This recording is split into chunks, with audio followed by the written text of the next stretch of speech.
Hello YouTubers, this is Joe Drums coming to you. Boy, it's been a long time since I made a video. I know, I'm sorry for that. I've been doing summer things and been going here and there with my family.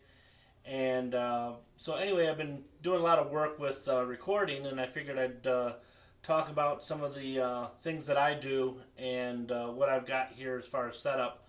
And so we're going to be talking about recording drums and how to go about it and what to get and what you can get away with and make a decent recording. You've probably heard me talking in the past with the BR, the Roland or Boss BR 600, which is a great little portable machine. And like I said, some of my videos have been done with that just for portability. It has two built-in mics on it, and it records real well.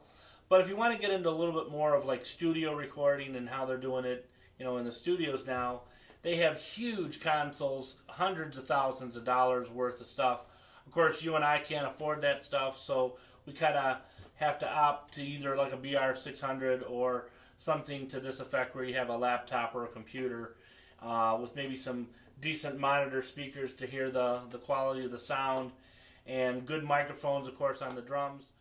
But we're going to kind of break down everything in the weeks to come, talk about microphones, placement, and all that stuff. There's a lot of people doing the same thing on here. Again, this is just my take on it. So I figured we'll go through a dry run of everything and talk about different ways to record and how to get a good, decent drum sound without having to spend an arm and a leg to do that. So we're going to do that right now. Let's talk about kind of what my rig is here. It's a portable rig. The reason why I have it on this little portable desk, it's actually on wheels, is so I can move it around like a tray to each drum set, and that way I can kind of tune and tweak it while I'm right sitting on my drum set. So I have it off to the side of my drum set right now, just kind of do demonstration of the for this video. So probably the next 5-10 minutes here, we're going to be talking about a lot of the stuff that I have here and explain it, and I'll break it down, and then in the next video we'll kind of start using the tools that I have here. Okay, so let's go ahead and do that. Alright, what we have here is an iMac computer, and it's basically what I choose to use. Again, you can do the same kind of thing with a PC. If you have a PC, they have programs similar to what I'm going to be using here. I'm using Logic Pro. They also have, when you buy a Mac computer, you actually get what they call GarageBand, and that's really nice, but it doesn't record more than one channel at a time. So you drummers out there, if you want to record, your toms and your cymbals and your bass and your snare in the room, and you got, 15, 20 mics, or even 5 or 6 mics, you're going to be able to do it with Logic Pro as opposed to with GarageBand. GarageBand's great for just kind of maybe doing a little small demo and using some of the software kind of sounds, and you can make some interesting songs out of it with that. And if you get like a MIDI keyboard that has a USB, you can actually plug it into this and GarageBand will pick that up. So that's a real nice program.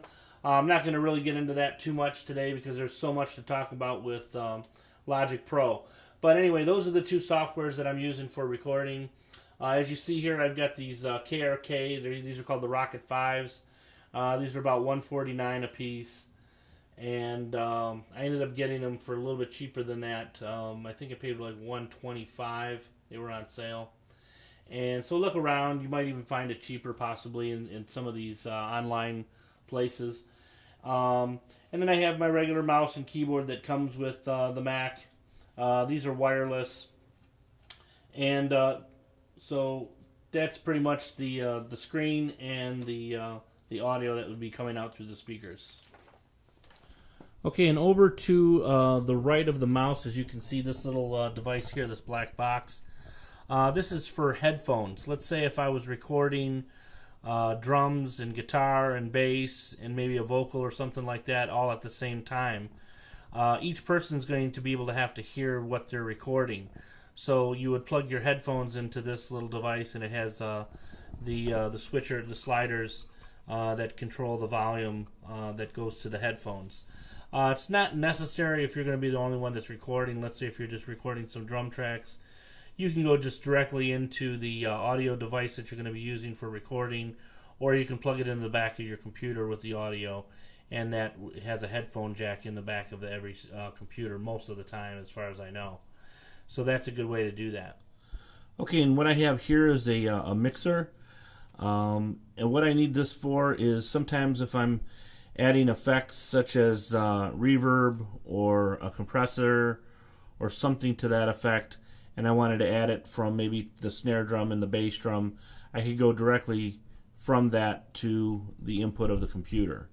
And that's what this allows me to do. You don't have to have one of these if you don't have any effects. Sometimes like the effects that come from Logic Pro are built in, and you don't even need some of the outboard stuff. But sometimes I like to do this to add special effects and stuff.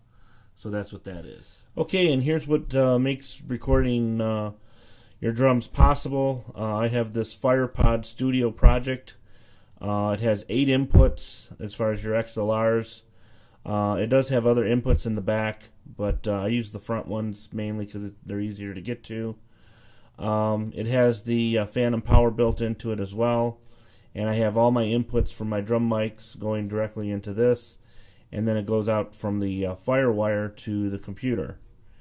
And below that is a DBX. That's actually my compressor limiter. Like I was telling you, sometimes I wanted to add some outboard gated reverb or compression.